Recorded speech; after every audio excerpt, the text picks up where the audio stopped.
In this video, I want to talk about a question that I get asked often, which is how long should you stay in an area? Both on this channel and on the Bass Fishing HQ channel, I've got this question like a number of times. And it's something that even myself, I ask myself while I'm out there fishing. And so I'm going to attempt to answer this question the best that I can. Now, real quick before we get into the video, I do want to let you know that on my apparel company's website, Fin Fishing, if you buy one sun shirt, you can get the second sun shirt for 50% off. This is a USA made sun shirt. It's one of the only ones out there on the market.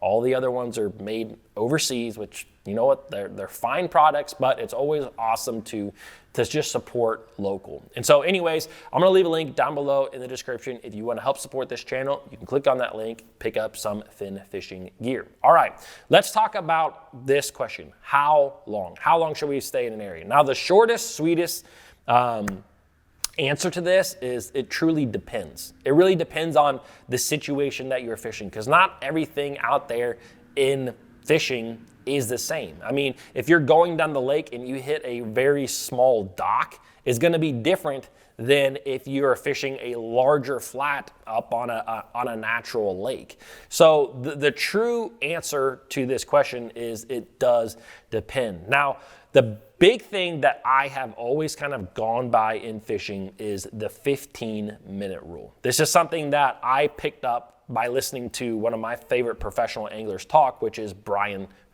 who is Brian Thrift.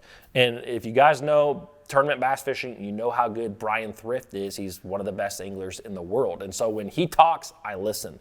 But anyways, ever since he kind of talked about it, I've looked at my fishing over the years and applied this to my fishing, and I feel like it has helped me to be a better angler. And the biggest concept is that he said that when you find a good area on a given body of water, you usually catch fish there within 15 minutes. Like if you pull up to a point and that point has fish that are biting, you're gonna catch them pretty much within 15 minutes. Even if you're not hitting like the sweetest spot, the juiciest spot on that point, usually there's just fish around that you're going to catch. If you pull up to a dock, you know, to be honest, if you're fishing very isolated cover, you should be getting bit usually within the first couple of casts. This is something that I do a lot here locally, is I fish a lot of very isolated cover, whether it's a small rock pile or a single stump or something that's very isolated, one single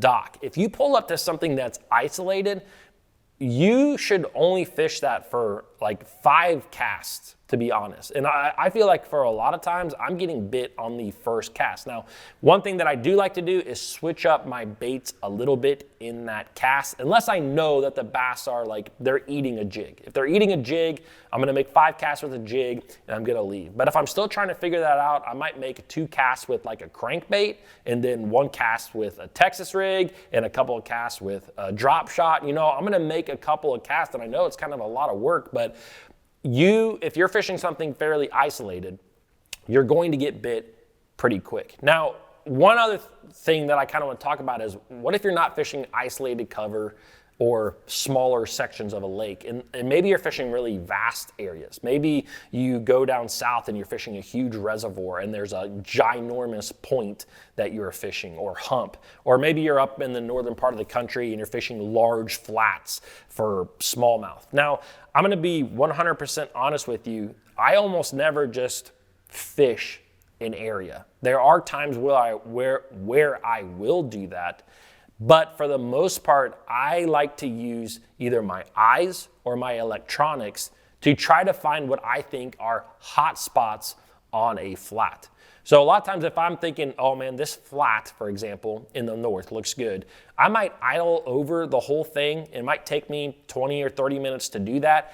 And I'm probably going to select, you know, what I'm looking for is some sort of high percentage area, whether that's a small rock pile, a grass clump, maybe the whole thing's a grass flat. Then I will try to look for high percentage zones in the grass. Maybe it's a point, or maybe it's a hole in the grass, or maybe it's some sort of depression of some sort. I'm going to always idle that, look with my electronics, and try to mark those areas. Now, if it's very clear water, sometimes you can just look down and see areas. Like sometimes you don't have to use your electronics. You can actually just look with your eyes and you'll say, hey, there's a grass patch, there's a dark spot, or there's a boulder cluster right there, whatever it may be.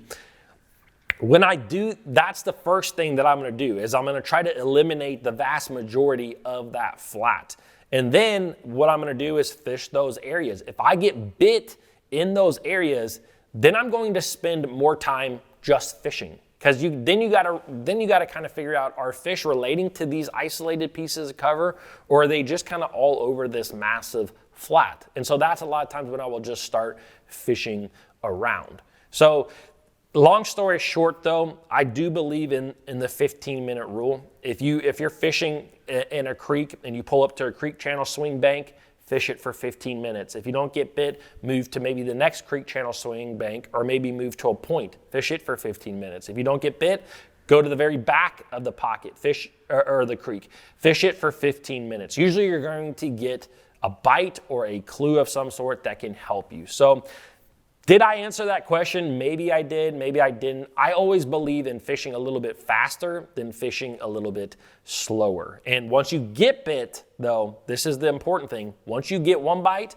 put the brakes on, slow down, figure out exactly where that fish came from, why it was there, what depth it was in, how fast you were moving your lure, where in relationship to the cover it was. Really pick that apart so then you can try to duplicate it. So I hope that this, guys, wasn't just me rambling on. I hope you got some good information. If you want to watch my most recent video, you can click it right here. And if you enjoyed this video, subscribe, and I will see you guys tomorrow.